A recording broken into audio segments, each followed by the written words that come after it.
Yang pertama yaitu kita mendownload aplikasi KineMaster. Di sini saya menggunakan KineMaster Diamond yang sudah terdownload. Kemudian kita klik. Setelah itu akan muncul seperti gambar tersebut. Lalu kita klik yang tengah, ada tanda plus tersebut untuk membuat video. Kemudian kita atur rasionya sesuai keinginan kita. Selanjutnya yaitu kita klik untuk media, memilih latar. Saya menggunakan latar warna hitam. Kemudian kita klik warna hitam. Setelah itu kita atur sesuai keinginan kita seberapa panjang video yang akan kita buat. Kita atur. Setelah selesai, kita klik lampiran, kemudian kita menambahkan media sebagai materi yang akan disampaikan. Kita klik semuanya satu persatu. Setelah itu kita atur untuk menjadikan full screen.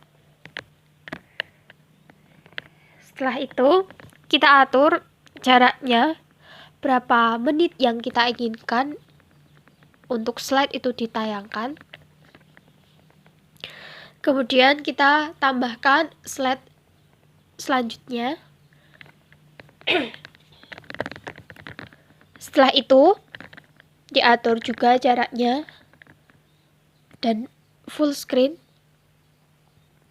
Diulangi secara terus-menerus sampai pada slide yang terakhir diatur jaraknya, menitnya, kemudian besaran untuk full screen ditampilkan di layarnya.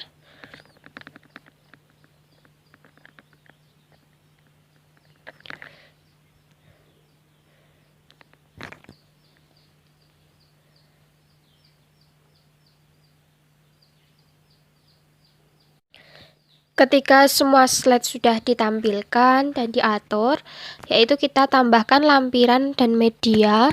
Kita pilih video yang akan kita buat, kemudian kita atur besarannya. Kita posisikan di ruang yang kosong. Setelah kita posisikan, kita atur kunci chroma-nya. Yang bawah 63. Setelah itu kita atur lagi untuk besarannya. Kita atur sedemikian rupa. Kemudian jika latar hitam ini kurang, kita tambah panjangnya agar videonya tidak terpotong.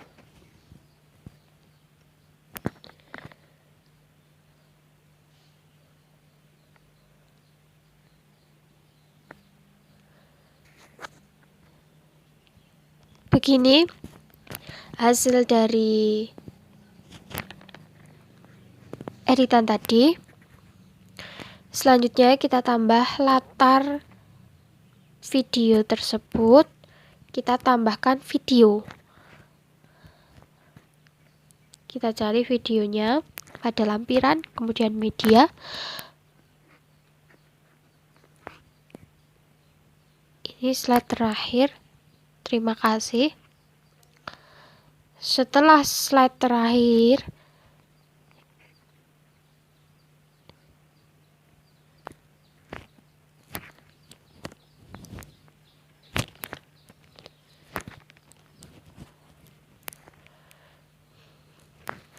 kita tambahkan video tadi pada lampiran, kemudian media.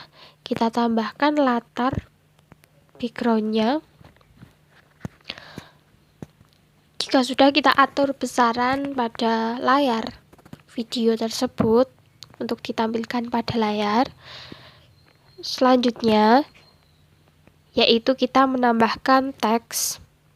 Pada lampiran tersebut ada huruf T, kemudian kita klik dan kita menuliskan teks apa yang akan kita munculkan.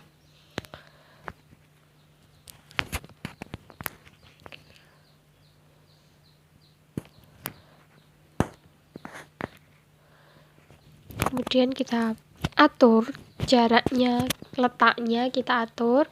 Setelah itu kita memilih font yang kita inginkan.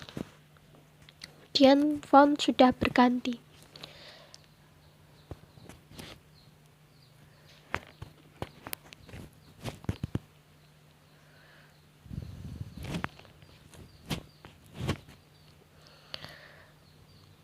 Kita atur jaraknya, besaran hurufnya.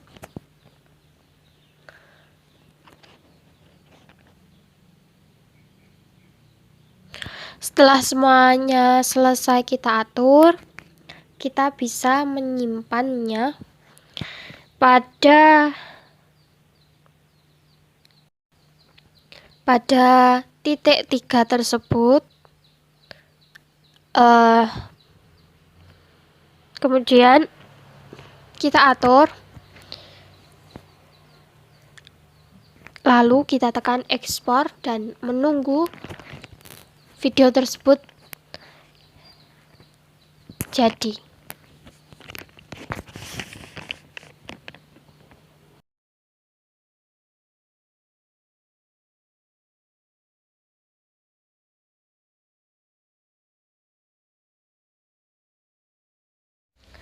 Assalamualaikum warahmatullahi wabarakatuh. Alhamdulillahirrabbilalamin. Wassalatu wassalamu ala asrafil anbiya'i wal mursalin.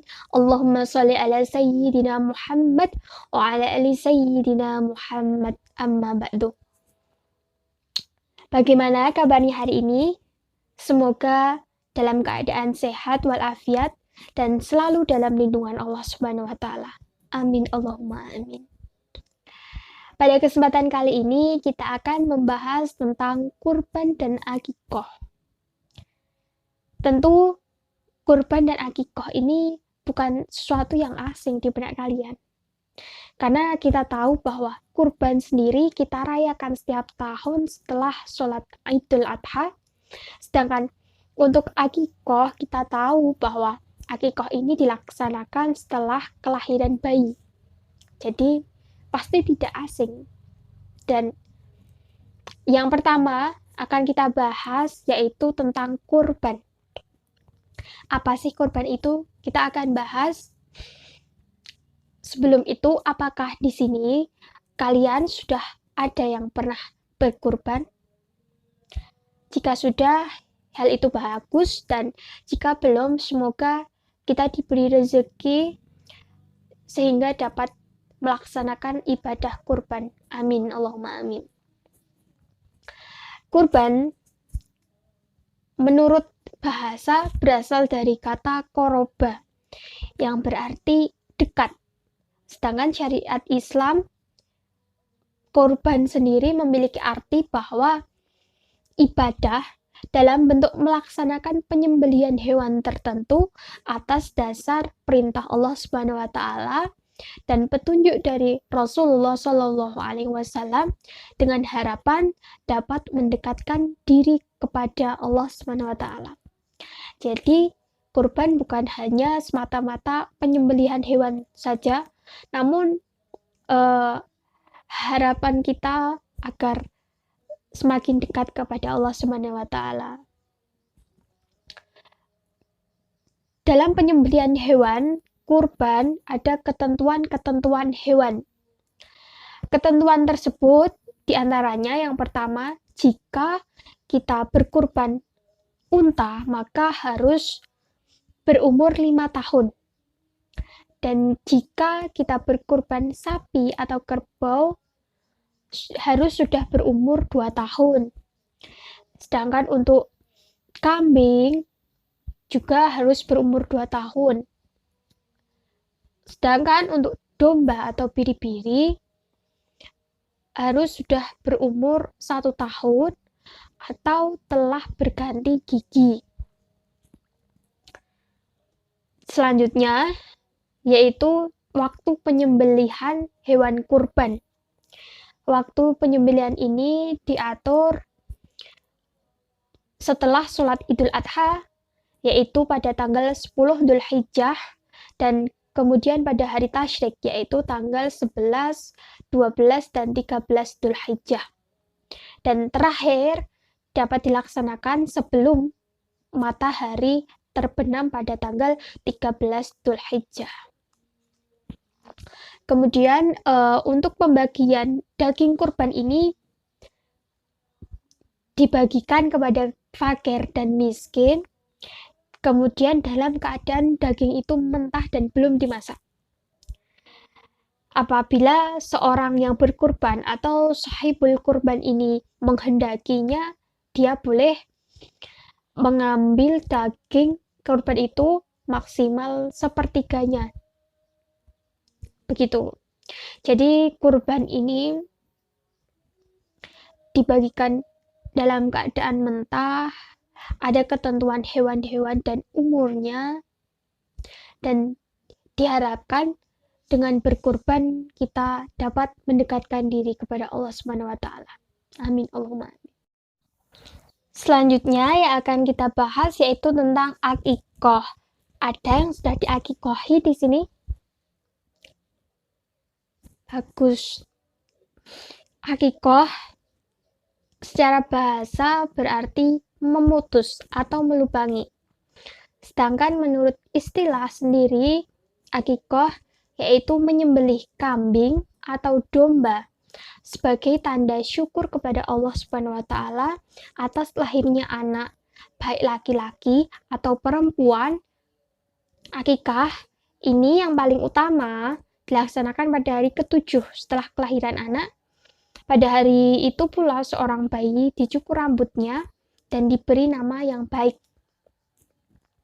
Kemudian hewan akikoh ini diatur bahwa ketentuannya menurut mayoritas ulama sepakat bahwa hewan yang digunakan adalah kambing atau domba, untuk laki-laki sebanyak 2 ekor dan untuk perempuan sebanyak 1 ekor.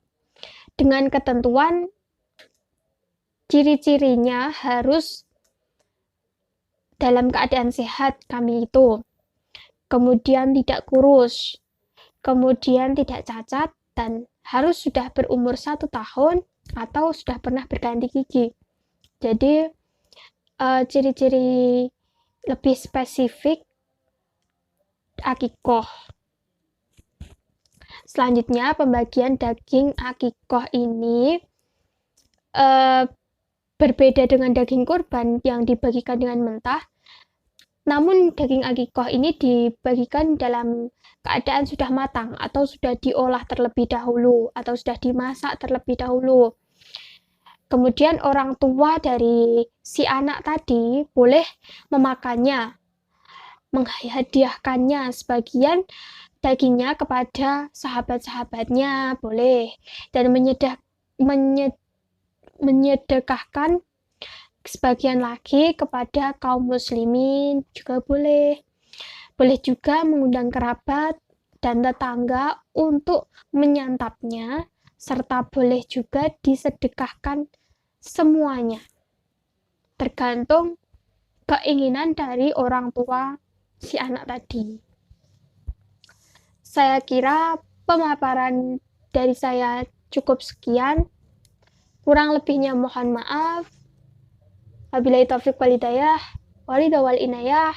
Wassalamualaikum warahmatullahi wabarakatuh. Assalamualaikum warahmatullahi wabarakatuh. Selamat datang di channel Pikas Wax and Carpet. Video kali ini kami ingin berbagi tata cara menyembelih hewan kurban sesuai syariat Islam.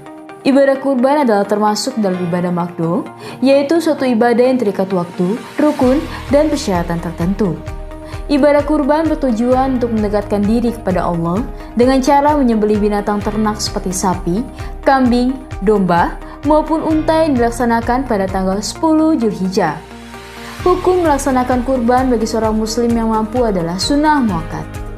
Bukan hanya amat dianjurkan dalam Islam, tata cara penyembelihan hewan kurban juga diatur secara detail di dalam syariat. Berikut 8 tata cara menyembelih hewan kurban yang sesuai dengan syariat Islam. Yang pertama, menyiapkan alat. Sebelum menyembelih hewan kurban, persiapkan alat yang nantinya akan digunakan untuk menyembelih. Alat yang digunakan boleh berupa pisau, golok, maupun pedang. Haram hukumnya menyembelih hewan kurban dengan menggunakan alat yang terbuat dari tulang, gigi, maupun kuku. Alat yang digunakan untuk menyembelih hewan kurban haruslah diasah terlebih dahulu. Hal tersebut dilakukan agar alat tersebut menjadi tajam. Menggunakan alat yang tajam ketika menyembelih hewan kurban merupakan aturan yang disyariatkan dalam Islam agar hewan yang disembelih dapat meninggal dengan cepat sehingga hewan tidak merasa kesakitan serta menghindari menzalimi hewan. Yang kedua, tuntun hewan kurban secara perlahan. Setelah alat untuk menyembelih disiapkan, selanjutnya tuntun hewan kurban secara perlahan. Islam melarang memperlakukan hewan secara kasar, terlebih pada hewan kurban. Hindari menarik hewan kurban terlalu kencang ataupun mencambuk hewan kurban. Yang ketiga, merobohkan hewan kurban. Ketika hendak merobohkan hewan kurban, hindari perlakuan yang kasar sehingga mengakibatkan hewan stres dan memberontak.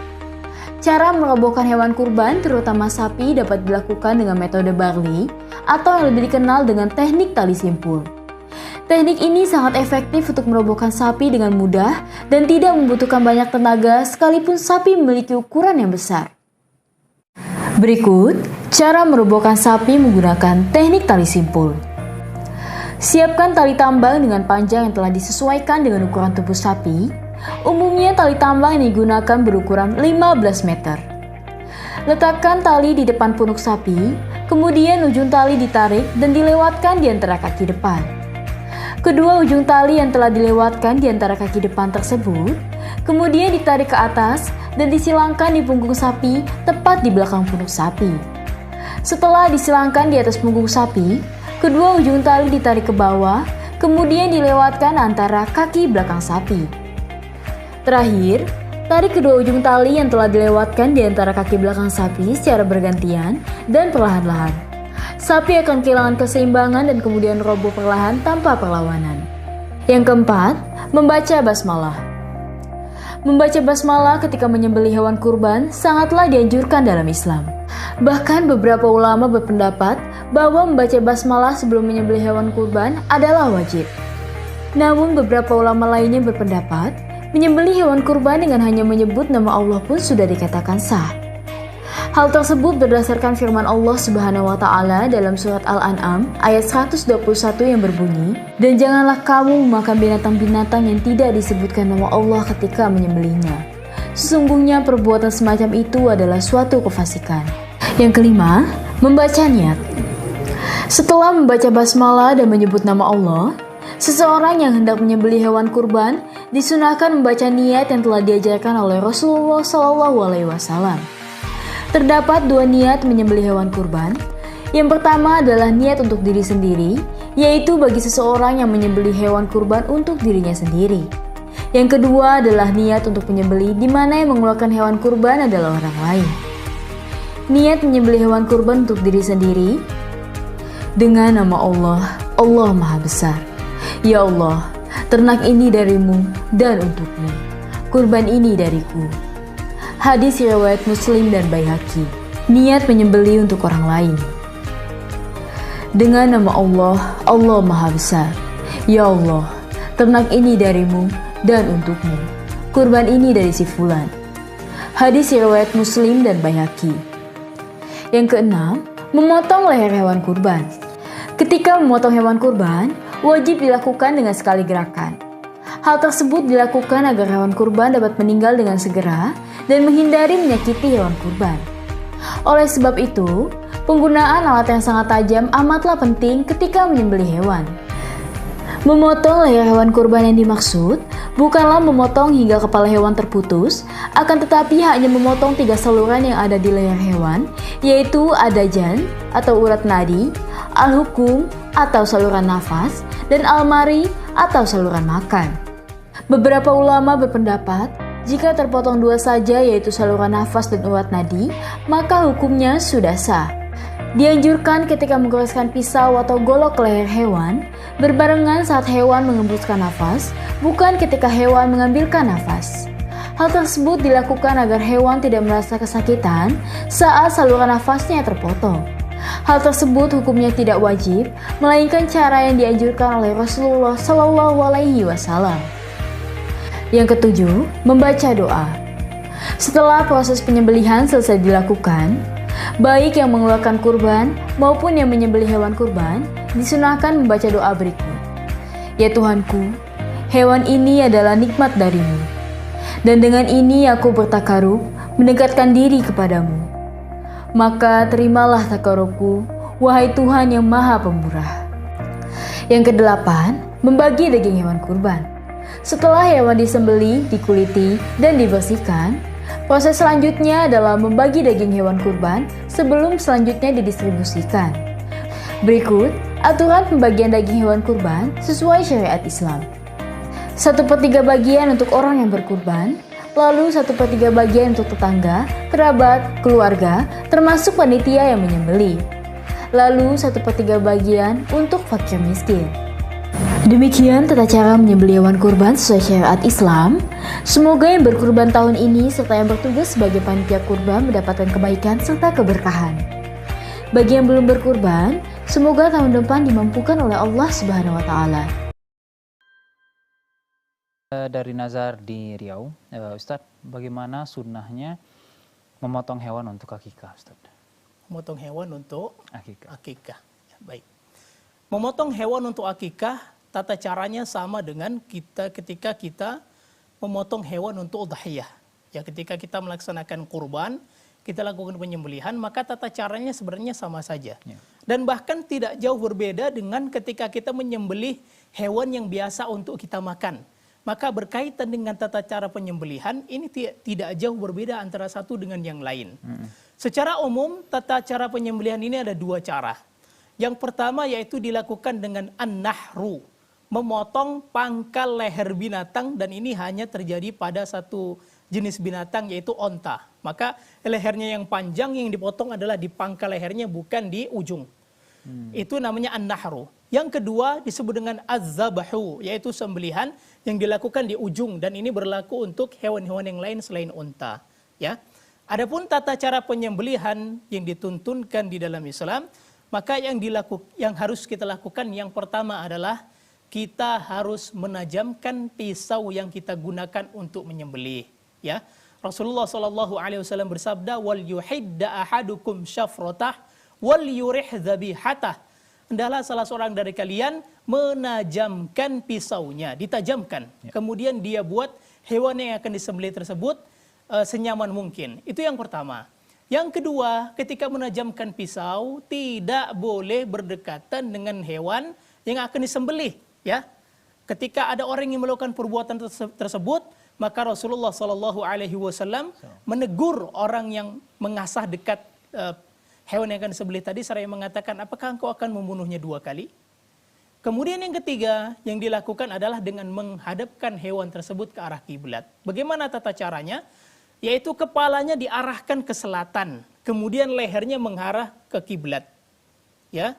Kalau hewan tersebut adalah ayam, tentu saja tidak perlu dibaringkan di tanah. Ya, kepalanya diarahkan ke selatan, kemudian lehernya ini diarahkan ke arah barat, ke arah kiblat. Kemudian disembelih.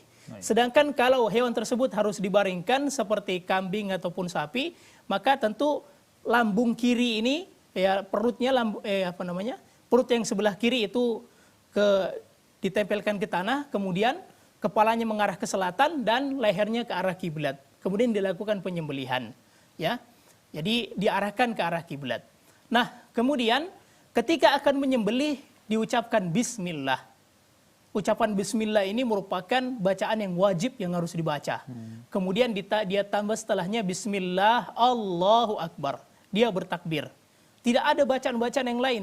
Harus pakai baca Al-Fatihah, baca Qul Huwallahu Ahad, bersolawat, baca ayat kursi, tidak ada. Bismillah Allahu akbar. Kemudian apabila sembelihan tersebut memang untuk udhiyah, maka disebutkan ini kurbannya si fulan, ini kurbannya si fulan, ini kurbannya si fulan. Kalau untuk akikah maka disebutkan ini akikah untuk si fulan, ya. Ini dilakukan Rasul SAW ketika beliau menyembelih hewan kurban, seraya mengatakan hadza anni wa amal lam yudhahi min ummati.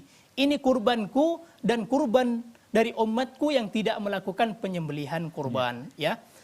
Itu yang dilakukan. Nah, kemudian setelah itu hendaklah yang dipotong itu yaitu tenggorokan, saluran tenggorokan, kerongkongan, dan 2 urat leher. Sehingga yang terpotong itu adalah 4. Tenggorokan dan kerongkongan ini merupakan saluran makanan dan minuman, saluran makanan dan pernafasan. Kemudian 2 urat leher ini merupakan pembuluh darah. Apabila ini dipotong, maka hewan tersebut akan cepat meninggal, akan cepat mati, ya.